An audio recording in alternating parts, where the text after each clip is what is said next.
Today's lesson is on functions and their graphs. We talked last time about functions and their domains. We talked about piecewise functions and talked about how the domains were related in piecewise functions and when they worked and when they didn't work. And today we're going to talk a little bit more about the graphs of those functions and other types of functions like piecewise functions. So we're going to look at graphing functions first of all with our graphing calculator. Now on this video I'll try to just explain it if you don't know how to do it. I'm pretty sure you do at this stage of your mathematical career. We'll talk a little bit about the vertical line test and then equations that to identify functions. And we're going to look at graphing piecewise functions today. So the first thing we're going to do is we're going to go to our calculators, turn off our plots by hitting second y equals and turn your plots off, and then go to y equals and clear everything in your y equals menu.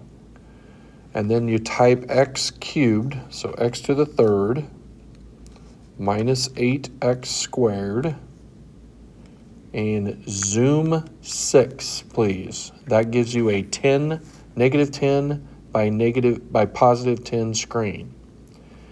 And this is a chair function, we call it, and it kind of looks like you should get something that looks like that.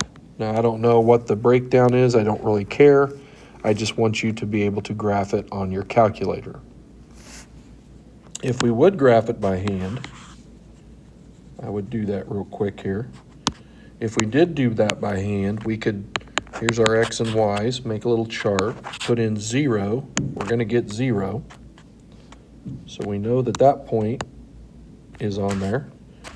We could try 1, and that'd be 1 minus 8, that'd be negative 7.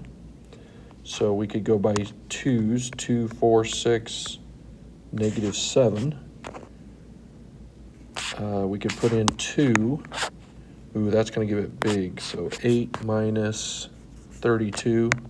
Yeah, that doesn't work very well. So let's just go with that. Okay. It doesn't work very well to graph by hand.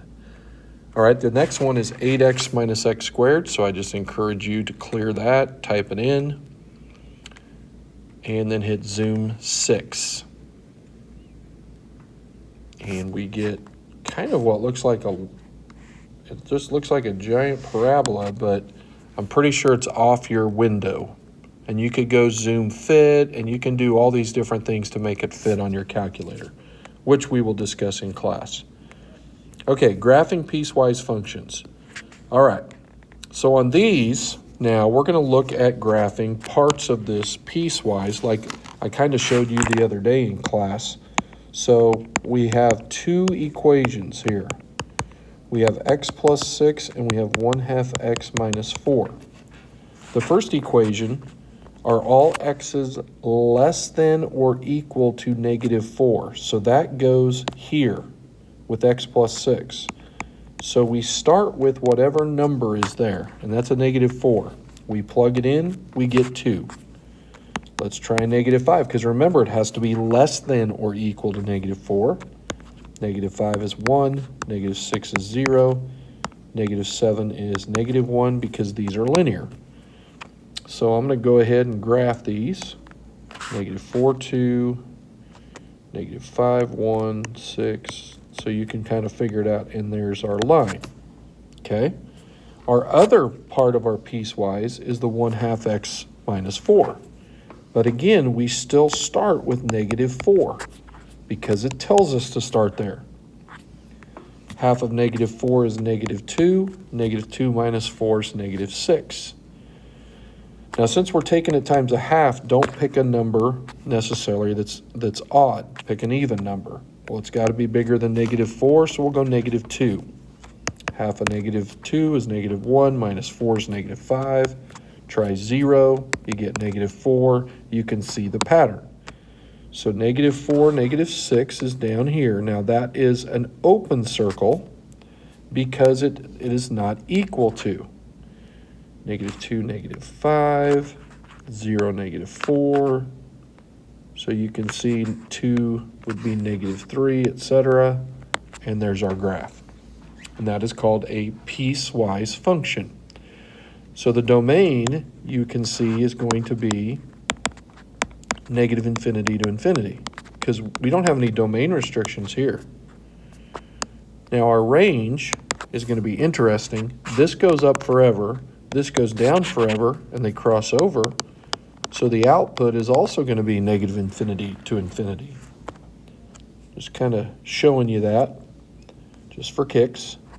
Okay, the next equation, again, this piecewise function has two pieces. One of them is for x is less than or equal to 2, and the other is x is greater than 2. So I'm going to put this one in the first equation, and I got to pick numbers that are less than or equal to 2, so we always start with that first number of 2, and we plug it in. 2 minus 1 is 1, 1 squared is 1, 1 minus 1 is 0. Put in 1, 1 minus 1 is 0, 0 squared, 1, so that's 1. Put in 0. I believe that's going to be 0, isn't it? 0 minus 1 is negative 1, negative 1 squared is 1, 1 minus 1 is 0. Yep. Put in negative 1. That's negative 2 squared, which is 4. 1 minus 4 is negative 3. So let's just see what that graph looks like. 2, 0, 1, 1, 0, 0, negative 1, negative 3. Yep, that's a parabola, as it should be, because I see a squared. See this squared? It should be a parabola. Now the next one is a square root. So anything above 2 we put in there. Well, start with 2, you get 0. Square root of 0 is 0. And guess what? We already have 2, 0. It's filled in. Okay. Probably don't want to pick 3 or 4. Oh, we can pick 4. No, we don't want to pick 4, because I'm trying to get numbers I can do easily. How about 6? 6 minus 2 is 4. Square root of 4 is 2. So we know 6, 2 is a point. How about 10? Nope, 11. Square root of 9 is 3. 11 minus 2 is 9. 9 square root of 9 is 3. So 11, 3 is going to be right there. And we get this graph right there. And there's our piecewise function. Again, the domain is not restricted at all. Negative infinity to infinity, and so's the range. Okay, now this is going to have 3 parts now. This is fun. I really enjoy these. I hope you do too as you get going through these. So I'm going to make 3 little charts. The first one starts at negative 3, and you get negative 4. You still get negative 4. You still get negative 4. So this is a horizontal line beginning at negative 3. So is it filled in or not? It is filled in because it has an equal sign. So it's a horizontal line going to the left. The next equation is here, and we're supposed to go from negative 3 to 2. So I'm going to put, it's an absolute value of equation, so I'm going to put negative 3 in there and get 3. 2 times 3 is 6. I'm going to put, let's put negative 2 in there. That's 2, so that's 4. Put negative 1 in there. 1, that's 2. 0 is 0. 1 is 2. 2 is 4. And it ends. But notice, both of these limits right here do not have equal signs on them. So these are going to be open circles at negative 3, 6, and at 2, 4. So negative 2, 4, negative 1, so 1, nope, 2, sorry, 0, 0, 2, 2. So there's our graph for that particular part of the piecewise. And then the last one is just a linear function, so, and it's greater than or equal to 2. So you start with 2, you get 1. 2 times 2 is 4, 4 minus 3 is 1. Put in 3, 6 minus 3 is 3. Put in 4, 8 minus 3 is 5. And this is filled in because it's equal. So 2, 1 is there, 3, 3 is there, 4, 5 is there, and there's our line. So that is how we graph piecewise functions. How do we tell from a graph if it is a function or not? Well, that's simple, and you've done it before. It's simply the vertical line test. That's a yes. That's a no. 1, 2, 3, 1, 2, 3. It can't pass through the function more than once because it's simple. We would have an input mapping to 2 outputs. So we'd have 2 y's for 1 x, and that's not possible. So is this a function? Nope. Is C a function? Nope. Is D? Yes.